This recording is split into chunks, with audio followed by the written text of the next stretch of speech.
여러분 중에 어떤 행사에 초청받지 못했던 그런 기억을 가지신 분들이 있습니까? 초등학교 때 같은 반의 친구가 생일 파티를 하는데 다른 아이들은 다 초청을 받고 갔는데 나는 초청해서 빠졌을 때, 아니면 고등학교 때 내가 친한 친구라고 생각했던 그 사람이 그 슬럼버 파티를 여는데 나는 초청받지 못했던 그런 기억이 있습니까? 그럴 때면 기분이 좋지 않죠. 왜 나만 빼놓는 거야? 이렇게 생각이 됩니다. 그러나 그게 현실이죠. 모든 사람을 다 초청할 수는 없는 겁니다. 결혼식장에 좌석이 제한되어 있는데 그 숫자 이상의 사람들에게 초청장을 줄 수는 없습니다. 음식점에서 칠순잔치, 팔순잔치를 여는데 올 수 있는 모든 사람에게 다 오라고 할 수는 없습니다. 그래서 우리는 좌석 수를 계산해서 너무 많이 오지 않도록 참석자 리스트를 만들어서 초청자의 수를 제한합니다. 혹시 천국에도 그런 식으로 제한 인원이 있지는 않을까요? 예를 들어서 이단들이 주장하는 대로 천국의 최대 수용 인원이 14만 4천 명이 되지는 않을까요? 또한 현재에도 하나님께서 우리에게 복을 주실 때 복 주실 수 있는 사람의 수에 제한이 있을까요? 성경에 보면 하나님의 초청에는 제한이 없다고 말씀을 합니다. 원하는 사람이면 누구나 하나님의 은혜에 참여할 수 있습니다.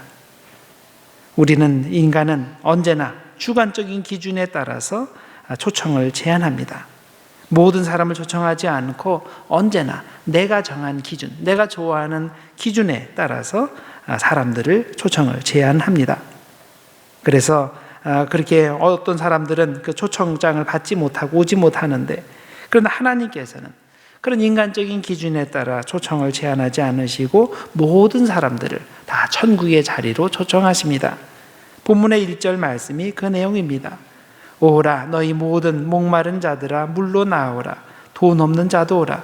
너는 와서 사 먹되 돈 없이 값 없이 와서 포도주와 젖을 사라. 우리로서는 하나님께서 이렇게 관대하시니 참으로 다행스러운 일입니다. 사람들은 지극히 불완전한 인간적인 기준에서 나를 초청하지 않는 경우가 많은데 하나님은 절대로 그렇게 하지 않으십니다. 하나님의 초청은 모든 사람에게 언제나 열려 있습니다. 그러나 초청에 필요한 조건이 있습니다. 조건은 단 하나입니다. 초청받은 사람이 직접 이 초청에 응해야 한다는 것입니다. 자신이 주님께로 와야 한다는 것입니다. 초청장을 받은 사람이 이 초청에 응하지 않으면 그건 자기 책임입니다. 하나님도 어쩌실 수가 없습니다. 싫다는 사람 억지도 끌어다가 잔치자리에 앉힐 수는 없습니다. 그러나 주님께로 가서 은혜 받고 싶은 사람이면 주님께서는 누구나 영접하십니다.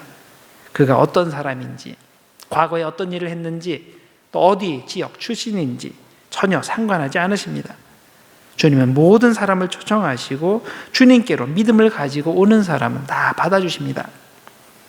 이런 공개 초청이 얼마나 귀한 것인지는 당시의 역사적 상황을 고려하면 더욱 그 중요성이 선명해집니다. 오늘 이사야서 말씀을 읽으셨는데 이 말씀이 누구에게 주어졌는지 아십니까? 이 말씀은 당시 바벨론에서 포로 생활하던 이스라엘 백성들에게 주어진 말씀입니다.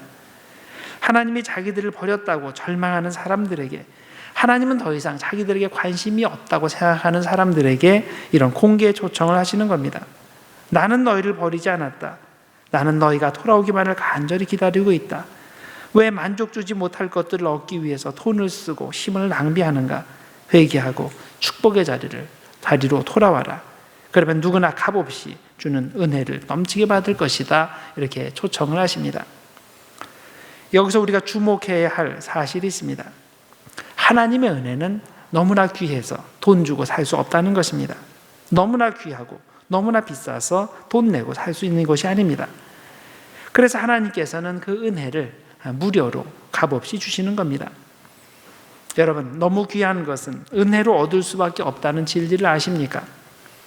우리가 별 생각하지 않고 누리는 것들, 당연한 것들로 생각하는 것들이 우리 주변에 많이 있습니다. 예를 들어서 우리가 들이마시는 공기가 있습니다. 그런데 이 공기를 만일 우리가 갤런당 몇 불씩 주고서 사야 한다면 그런 식으로 살 수 있는 사람이 얼마나 되겠습니까? 그런 식으로는 아무도 공기를 돈 주고 살 수는 없는 겁니다. 그래서 하나님께서 그 귀한 공기를 우리에게 무료로 은혜로 주시는 겁니다. 또 부모님의 사랑을 생각해 봅시다. 자녀가 부모님의 사랑을 돈 주고 산다고 생각해 봅시다. 부모의 사랑을 1시간당 100불씩 주고서 그 사랑을 사라. 그러면 어느 자녀가 그런 식으로 살 수가 있겠습니까? 아무도 못합니다. 부모의 사랑은 너무나 귀하고 비싸기 때문에 돈으로 계산할 수가 없고, 그래서 부모는 그 사랑을 은혜로 거저 주는 겁니다.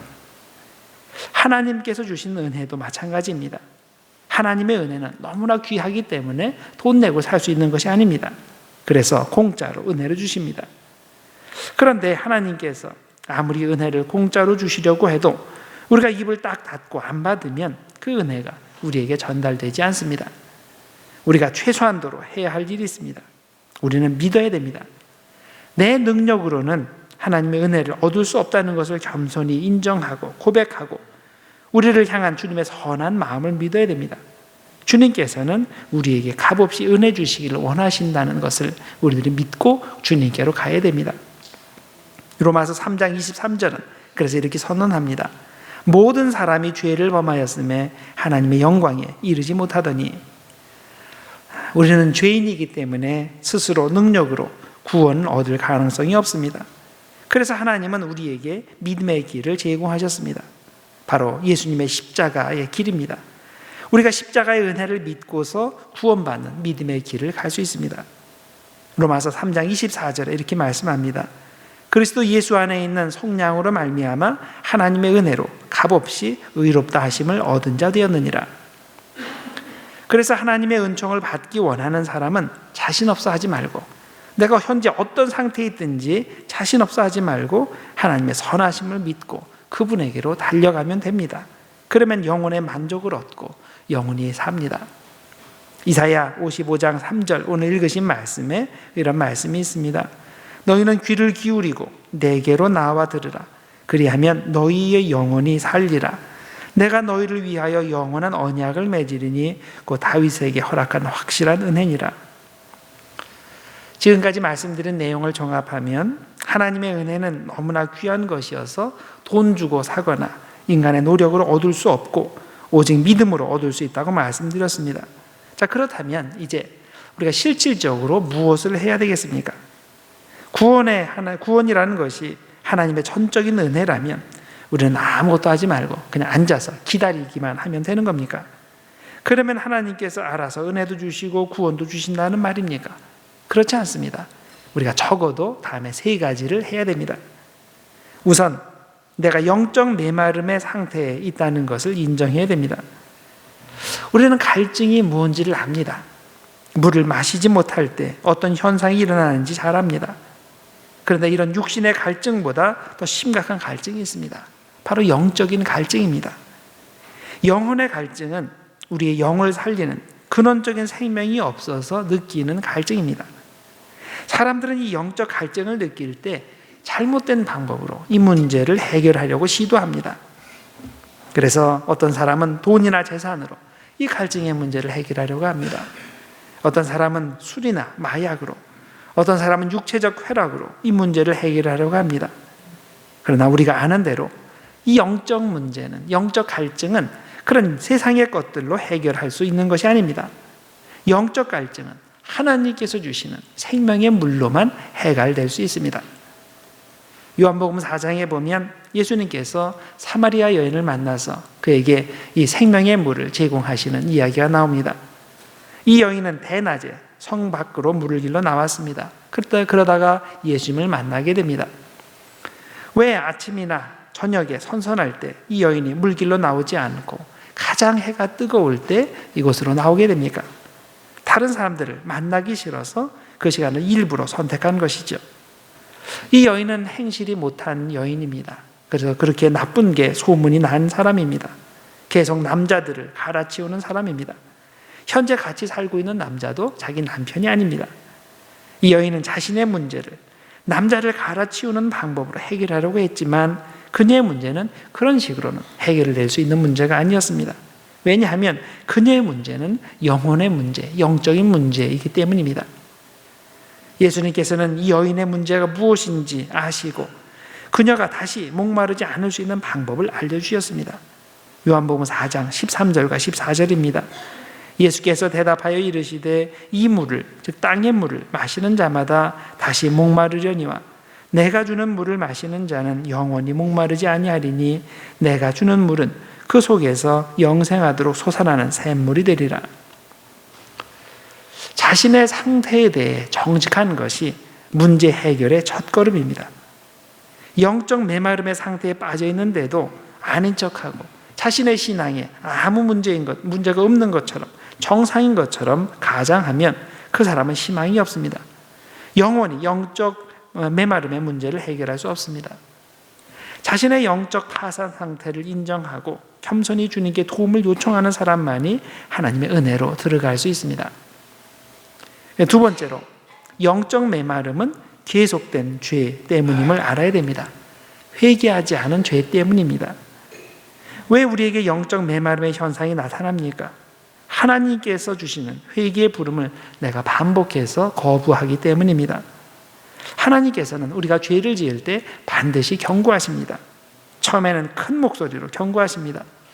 그런데 우리가 회개하지 않고 계속 죄를 짓게 되면 그 다음에는 그 목소리가 점점 작아집니다. 우리를 향한 하나님의 관심이 점점 작아지기 때문이 아닙니다. 하나님께서 점점 작게 말씀하시기 때문이 아닙니다. 하나님께서는 똑같이, 과거와 똑같이 우리에게 관심을 가지고 똑같이 경고하시지만 우리의 영적인 귀가 점점 닫혀서 잘 안 들리는 겁니다. 그래서 결국 우리가 계속 하나님의 음성을 무시하면 어떻게 됩니까? 마지막에는 그 음성이 안 들리는 상태까지 갑니다. 그러면 하나님의 은혜의 물줄기가 막히고 자연히 나는 영적 메마름의 상태에 빠지게 됩니다. 여러분 중에 심각한 영적 메마름의 상태에 빠지신 분이 있습니까? 그 기간이 정말 너무 오래되어서 여러분들이 너무나 힘들고 어렵게 느껴지지만 그 해결하지 못해서 마음의 고통을 안고 계십니까? 우리는 원인을 똑바로 분석해야 됩니다. 여러분, 삶이 어렵다고 이런 영적 문제가 생기는 것이 아닙니다. 고통이 오래 지속된다고 영적 메마름의 상태에 빠지는 것이 아닙니다. 내가 하나님과 동행하고 하나님의 은혜가 지속적으로 나에게 전달되는 한 나는 절대로 이런 영적 메마름의 상태에 빠지지 않습니다. 영적 메마름의 문제는 지속적인 죄의 원인이 있다는 것을 아셔야 됩니다. 그리고 그 문제를 해결하기 위해 우리가 집중해야 됩니다. 세 번째로, 우리가 회개하고 주님께로 돌아와야 됩니다.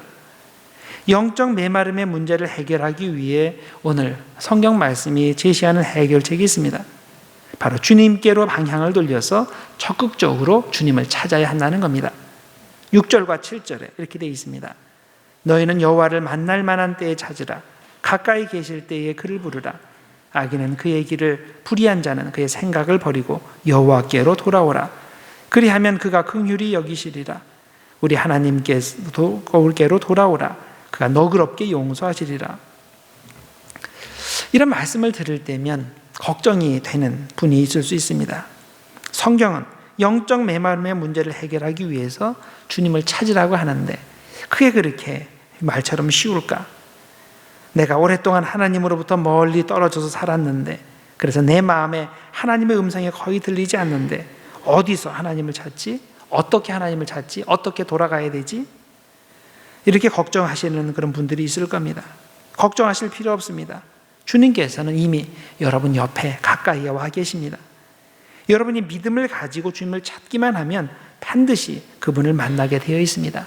여러분, 주님을 찾는 것은 비단 예수 믿지 않는 교회 밖에 있는 사람들에게만 적용되는 사항이 아닙니다. 이미 교회 안에 들어와 있는 분들도 주님을 찾아야 됩니다. 이 안에 들어와 있는 사람들도 영적 메마름을 경험할 수 있습니다. 너무나 타성에 젖어서 잠깐 내가 정말 방향을 돌리고 주님을 찾으면 그 주님을 만날 수 있는데 그걸 교회 안에서도 그걸 못하는 그런 사람들이 있는 겁니다. 자, 그런 사람들을 향해서 하나님께서 뭐라고 말씀하십니까?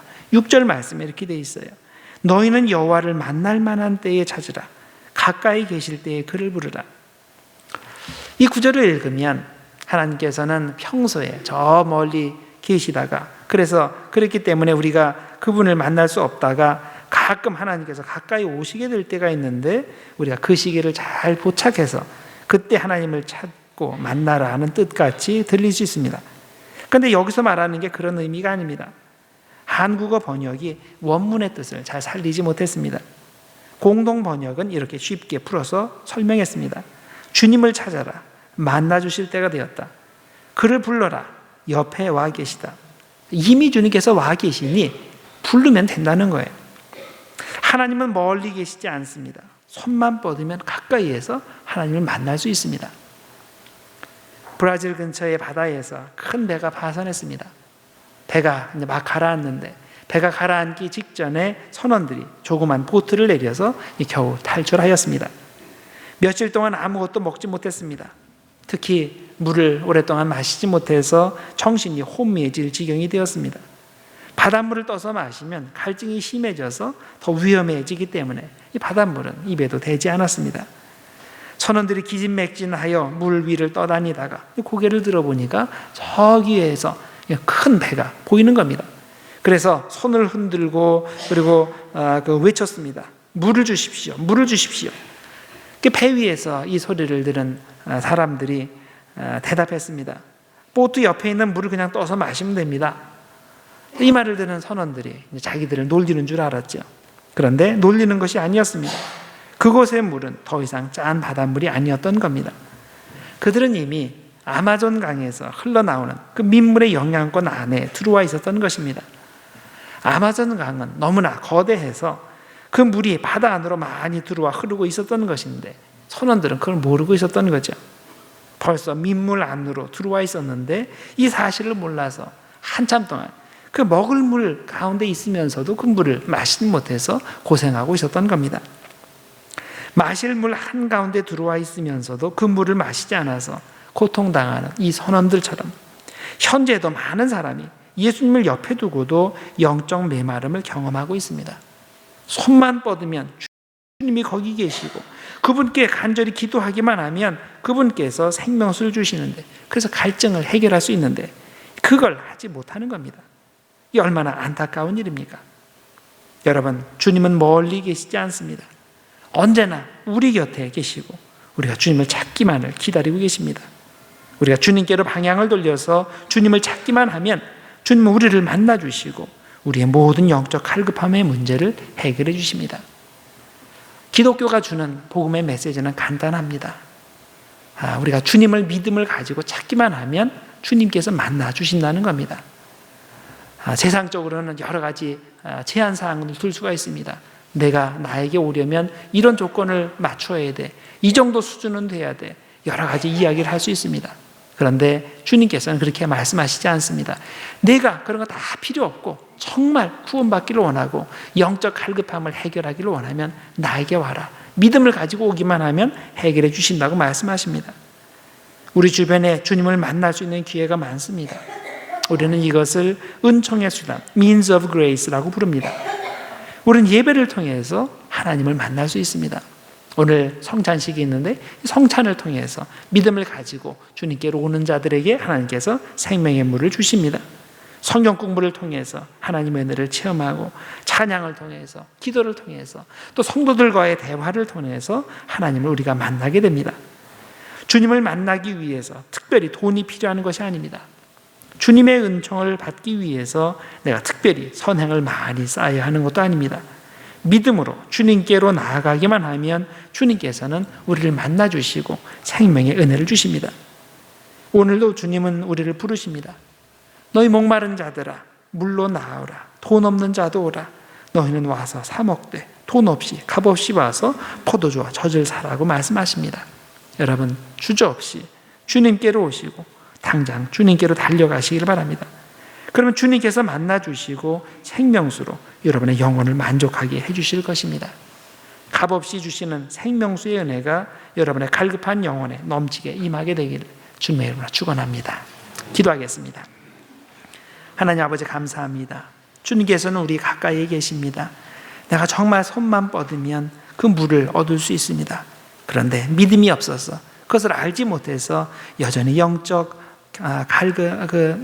메마름에 그렇게 빠져 있습니다. 하나님 우리들을 불쌍히 여기시고 우리들이 믿음의 눈을 열어서 주님을 바라볼 수 있도록 하여 주시옵소서. 그래서 주님께서 약속하신 그 생명의 물을 우리들이 얻고 영적 갈급함에 그런 문제들을 해결할 수 있도록 주님 축복해 주시옵소서. 예수님의 이름으로 기도드립니다. 아멘.